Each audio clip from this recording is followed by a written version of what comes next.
Hello comrades, it's the Finnish Bolshevik. So this time I'm going to be responding to a response that was made against Democratic Socialist 01, just because DemSoc sent me the video and I watched it and I thought that some of the points that it makes and some of the arguments would be useful to cover because they are illustrative of the sort of arguments that some people make.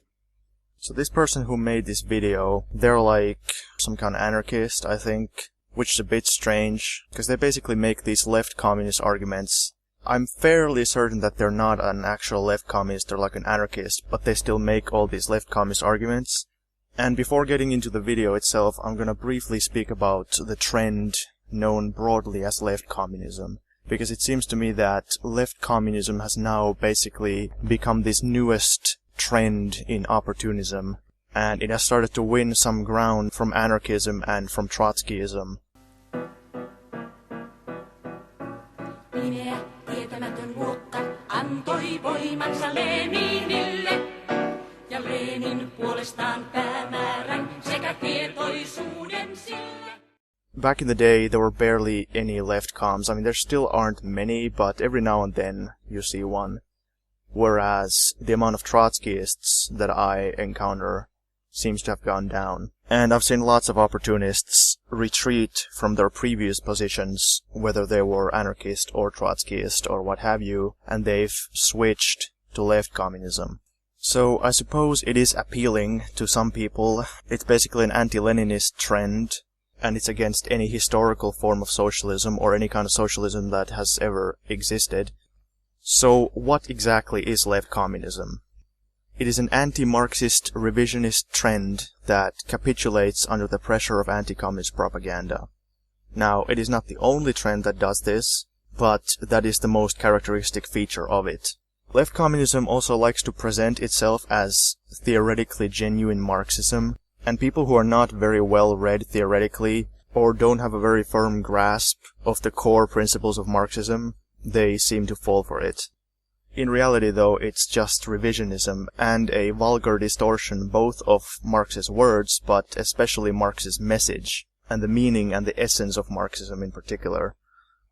Left communism is the most extreme defeatist trend in revisionism and opportunism. It sees literally all socialist revolutions and all socialist countries as quote-unquote not real socialism, which includes all the Marxist-Leninist countries, but also all other socialist countries, and also anarchism. Left communism has never really had any major historical or theoretical relevance, and it is entirely isolated from any real political action. It only appeals to petty bourgeois-minded opportunist sections. And some people, and by some people I mean left communists, they might find that insulting, but it just happens to be the case, on purely theoretical grounds. However, these seemingly negative things, these seemingly very negative things, are actually not left communism's weakness, but in reality they are left communism's strength. Because left communism is on a crusade against reality. They're on a crusade against any kind of socialism that has ever existed or will ever exist. And because they themselves have never had, and never will, have any political relevance, their ideas will never become a reality. Left communism also relies on abstract theoretical arguments that are out of touch with reality, which means that none of its conclusions ever have to be proven. If left communism became reality, it would implode on itself. If left communism became a reality, then left communists would attack it as, like, Stalinist. Left communism doesn't exist on its own terms, but only as a parasitical opposition to actual socialism. And that's the only role that they ever have played, and that's the role that they continue to play. You might have been asking yourself, well, if left communism is so irrelevant, then why are you even talking about it? Well, it's precisely because of that. They don't exist on their own terms, they don't exist as a movement in itself, they only exist as an opposition to actual socialism. That is entirely parasitical on actual socialism, even more so than any other movement. Trotskyism may be seen as merely an opposition to Marxism-Leninism, or anarchism may be seen as an opposition to state socialism, but at least they have some kind of content to themselves. Left communism really is nothing except an opposition to existing socialism. Left communism and its various forms constitute a revisionist trend characterized by capitulation under the pressure of anti-communist propaganda, and by a total lack of real political activity. Its main defining feature is lack of trust in the masses, its isolation, its pessimism, and its defeatism, and this demonstrates its through and through petty bourgeois nature. It is the ideology of the petty bourgeois opponent of really existing socialism. But now let's get to the actual video itself and the actual arguments made in it. Now, like I said, the person who made this video, I'm pretty sure that they are not a left communist, but they're making a left communist argument. And if they are indeed an anarchist, then I find that strange, because that so obviously contradicts what they're saying in this argument. Anyway, it's pretty unfortunate, like all the conclusions of the video are wrong, they're entirely wrong, very clearly so. There's tons of serious mistakes in the video, so let's just get on with it. I'd just like to read this quote from Mao Zedong that a lot of people seem to ignore. It goes like this: "The present-day capitalist economy in China is a capitalist economy which for the most part is under the control of the people's government and which is linked with a state-owned socialist economy in various forms and supervised by the workers. It is not an ordinary, but a particular kind of capitalist economy, namely a state capitalist economy of a new type." First off, the Mao quote you give is misleading. I don't know if this is an honest mistake or if it's a deliberate attempt to trick people, but he said that in 1953, when China was obviously not yet socialist. But the way you use it in the video, without even providing any kind of context or any source for it, I know what the source is, but it would be nice if you actually gave it yourself so people could see where it's from. The way you use it demonstrates either just complete ignorance or absolute dishonesty, so take your pick. Either way, it doesn't look very good. The problem here is that there is no socialist way to extract surplus value, no matter where that surplus value is allocated. Demsock never talked about quote-unquote socialist surplus value. That is either a mistake on your part or a deliberate strawman. He didn't talk about socialist surplus value, he talked about surplus. That is, the part of the total proceeds of labor that is not used to reproduce the production process. That is surplus. As Marx says in the Critique of the Gotha program, part of the proceeds go to the worker, while other parts go to, quote, the replacement of the means of production used up, for expansion of production, funds to provide against accidents, the general cost of administration not belonging to production, the common satisfaction of needs, such as schools, health services, etc., etc. This is what is done with surplus, according to Marx, and that is also what they did in China. However, in this context, it's useful to realize that, as Stalin pointed out, some of Marx's categories taken from Das Kapital, such as necessary labor time or surplus product, don't exactly work when applied to socialism. They have an entirely different nature, and Marx developed these concepts explicitly for analyzing capitalism, and not socialism. A lot of those things, such as commodity production and cost of production, most of them still hold some validity, but they might function differently, and some of them, like necessary labor time, maybe should not even be used. He says that the reason why China couldn't abolish commodity production, which by the way is the defining feature of capitalism. Okay, commodity production is obviously not the defining feature of capitalism. Any Marxist should know this. Any communist should know this as well, even if you are an anarchist. Commodity production has existed already long before capitalism, and will also continue to exist for some time after capitalism. So commodity production is not unique to capitalism, and it cannot be the defining feature of capitalism. The defining feature of capitalism is the private ownership of the means of production, together with the dominance of exploitation and wage labor and capitalist commodity production as determined by the profit motive. Did you get that? Private ownership of the means of production, together with the dominance of exploitation and wage labor, and capitalist commodity production as determined by the profit motive. This separates it from feudalism, where private property of course existed, and wage labor and commodity production also existed, but they were in a much more underdeveloped form and had very little economic significance, whereas in capitalism they become absolutely predominant. It also separates it from socialism, where private property, exploitation, and the profit motive are abolished. He says that the reason why China couldn't abolish commodity production, which by the way is the defining feature of capitalism, is because they didn't reach a post-scarcity level of development. This point is basically admitting that not only was China not socialist, but that socialism in one country is impossible. Now, you can claim that socialism in one country is impossible, but you can only do that if you distort the definition of socialism. There's no reason why the socialist mode of production couldn't exist in a specific territory or country. You simply claim that, but you don't provide any evidence. The argument that socialism cannot exist in one country is not an argument based on scientific fact or economic fact. It is an argument made out of principle. It is not motivated by objective scientific fact, but it's motivated by the person's ideology. They claim it not because it's true, but because that's what they want to believe. Theoretically, there's also no reason why post-scarcity couldn't exist in one country. You even kinda hint at that yourself. It's just that China and the USSR simply were not there yet.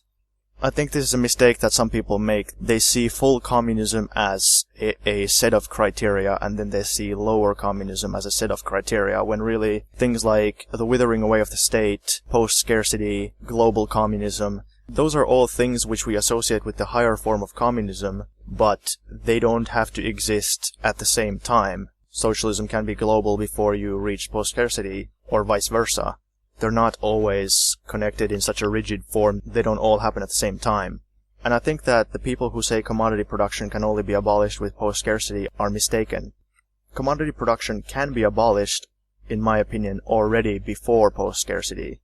Post-scarcity means implementing from each according to his ability to each according to his needs.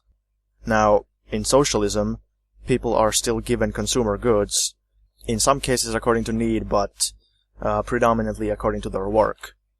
But if this was done with rationing, then commodity production could be abolished.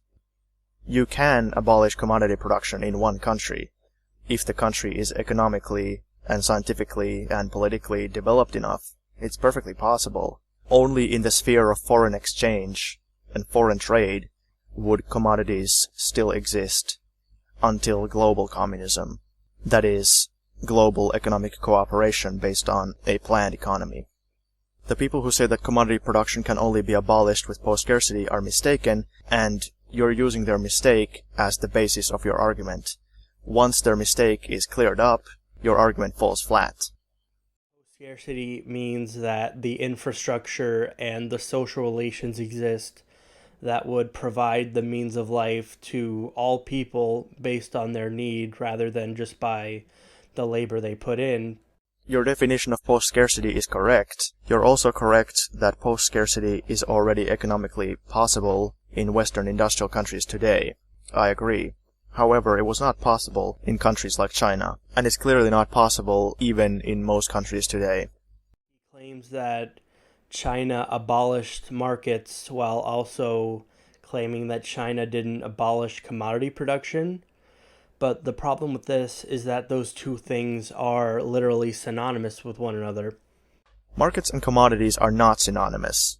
Now, you don't exactly define what a market means to you, but anything that is sold is a commodity, even if it's not sold on a market.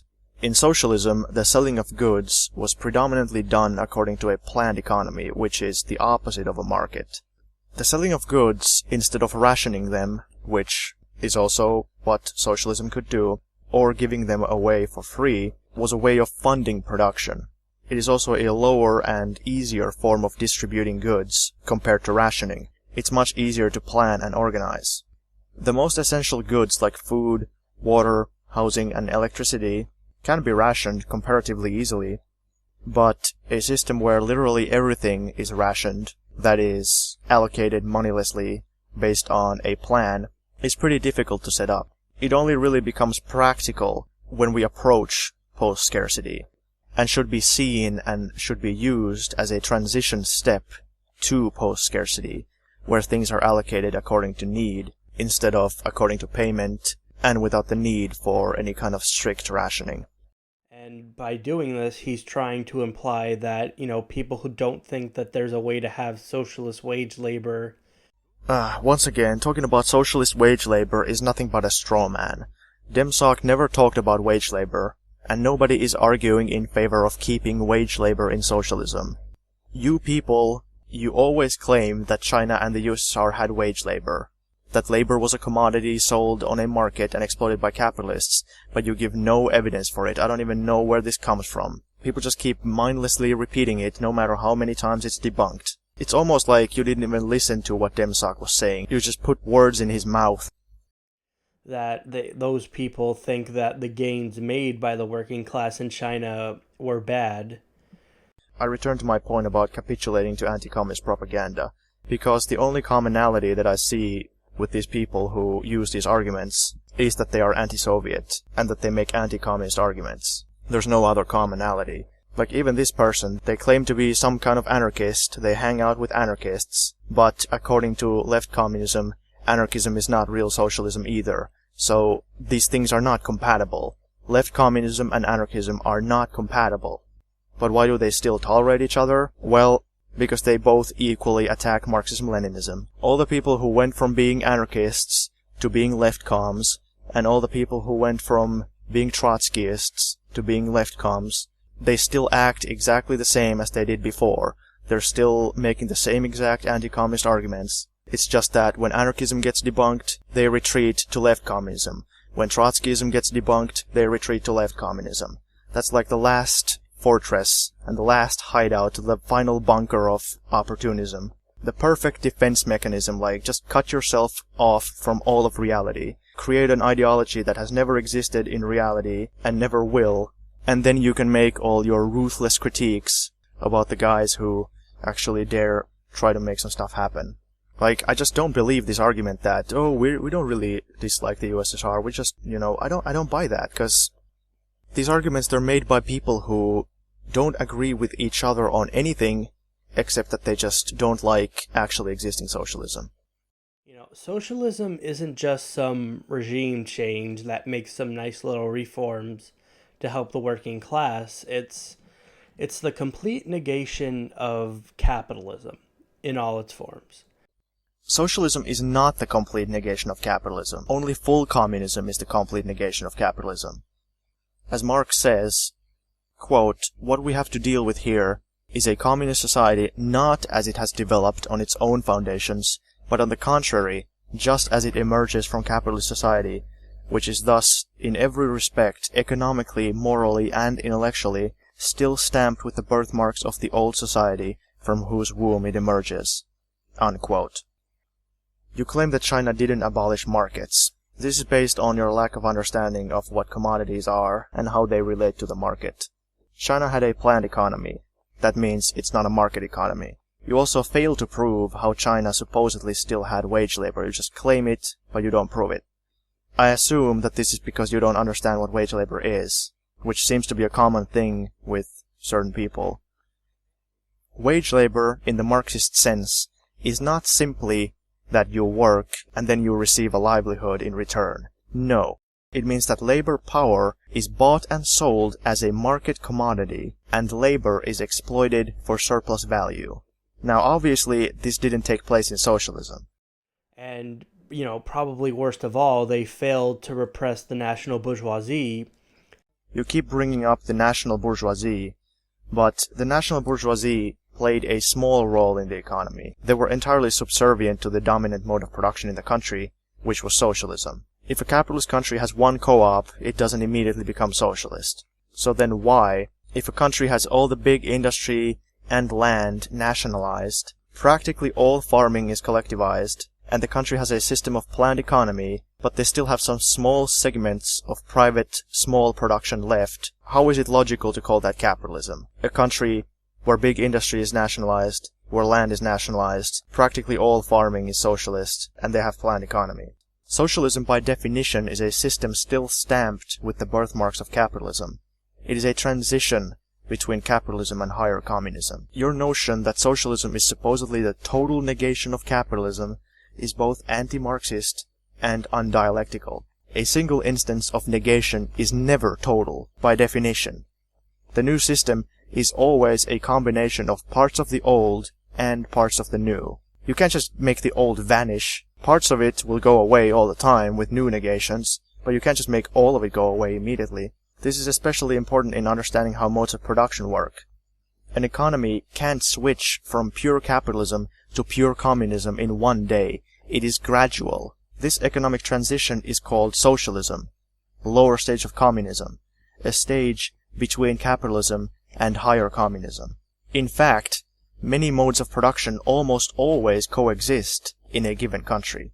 It's absolute metaphysics to think that you're going to find pure unadulterated socialism with no other elements, or pure unadulterated capitalism with no elements of the old or the new.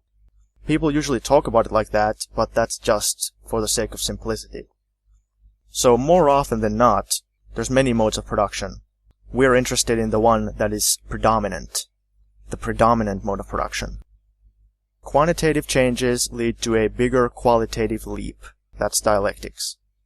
That means that when the socialist forms of economy overtake the capitalist forms, there is a qualitative leap from capitalism to socialism. You seem to think that there is no such thing as a quantitative change, only a sudden qualitative change out of nowhere, from pure capitalism to pure communism. But that doesn't happen. No such thing ever happens in nature. When capitalist elements of the economy have been suppressed, restricted, and become subservient, and only a minor part of the economy, when socialism has become the dominant economic form, this means a qualitatively different situation. But according to you, this would be just capitalism. As it is not pure unadulterated communism, as it is not a total negation of capitalism, but only the first negation of capitalism. But it is not capitalism. It's a stage between capitalism and higher communism, which we call socialism.